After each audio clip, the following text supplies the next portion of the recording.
Have you ever wondered what really separates a company that's just, good from one that becomes truly, lastingly great? We're not talking about a single good year. We're talking about legendary success. Well, today we are diving deep into one of the most important business books ever written, Jim Collins's Good to Great, to uncover that very roadmap. Let's get into it. Right out of the gate, the book hits you with this idea.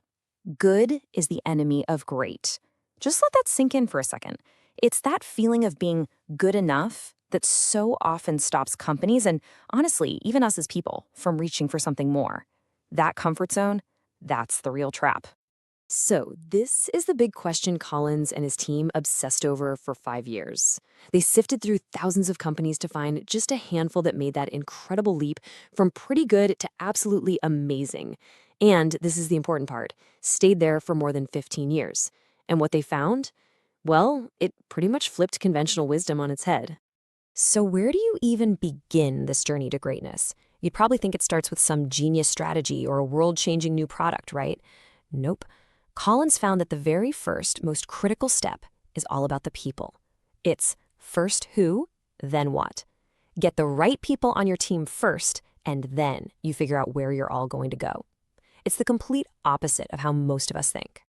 And at the helm of every single one of these good to great companies, the researchers found this very specific kind of leader, a level 5 leader. And they're a total paradox. These were not the flashy celebrity CEOs on the cover of magazines. They were incredibly humble, often quiet, but underneath that, they had this fierce, unstoppable will to see their company succeed.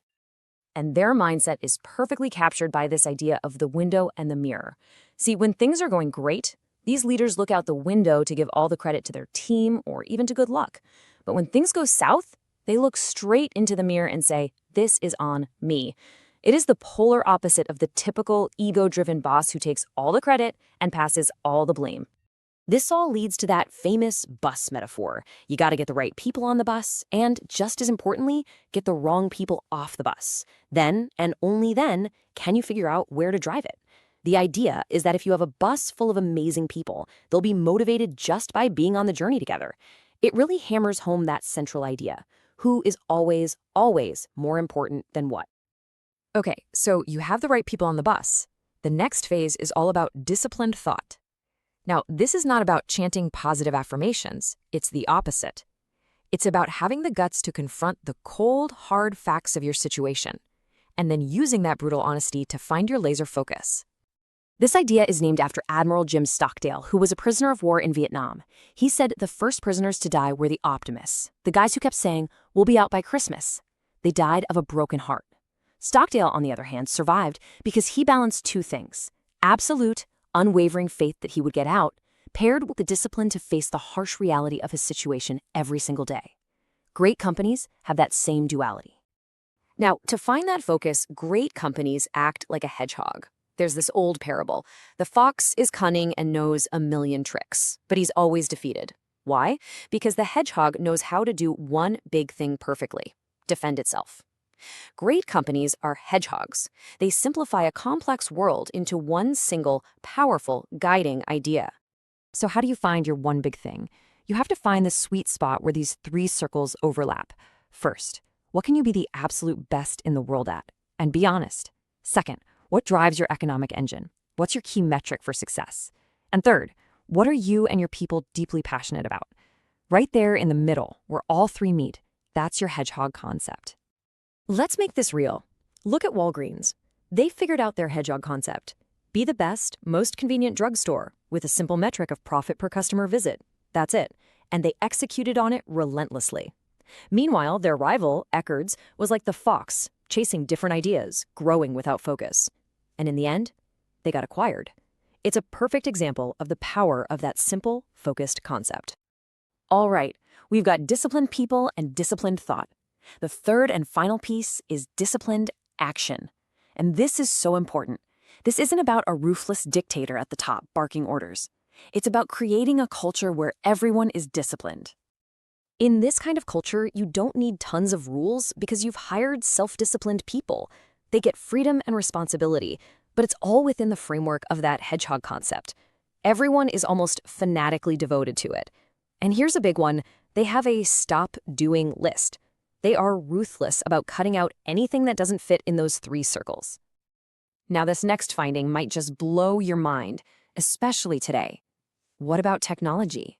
Well, the good to great companies were almost never the first to adopt new tech. They understood a critical truth. Technology is an accelerator of momentum, not a creator of it. It can't turn a bad company good, but it can help a great company become even greater. So instead of chasing every shiny new thing, they took a crawl, walk, run approach. They would carefully, methodically figure out if a new technology could specifically accelerate their hedgehog concept. No FOMO, just calm, strategic decisions.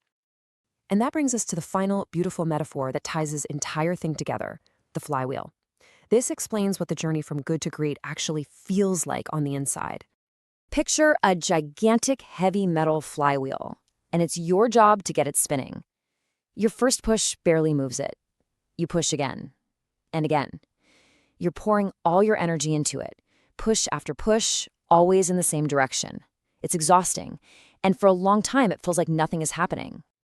But then something happens. After all those consistent pushes, you feel a change. The flywheel's own weight starts to work for you. It starts to build momentum. It spins faster and faster until it's practically unstoppable. To everyone watching, it looks like an overnight success, a dramatic breakthrough. But you know the truth. You know it was the inevitable result of all that relentless, disciplined pushing. Now, contrast that with the comparison companies. They were stuck in what Collins calls the doom loop. They'd get a disappointing result, so they'd frantically push the flywheel in a totally new direction. Then another one. They'd hire a new savior CEO, launch a new program, always reacting, never building. There was no consistency, no cumulative momentum, just a chaotic spiral downward. And this really is the core takeaway of the entire book. The great companies weren't in better industries, they weren't luckier, they just made better choices. They chose discipline, they chose focus. Greatness isn't something that just happens to you, it's a choice. So as we wrap this up, the question really turns to you. In your career, in your company, maybe even in your life, you have a flywheel. There's a hedgehog concept in there somewhere, waiting to be found. So the only real question left is, what's your next push going to be?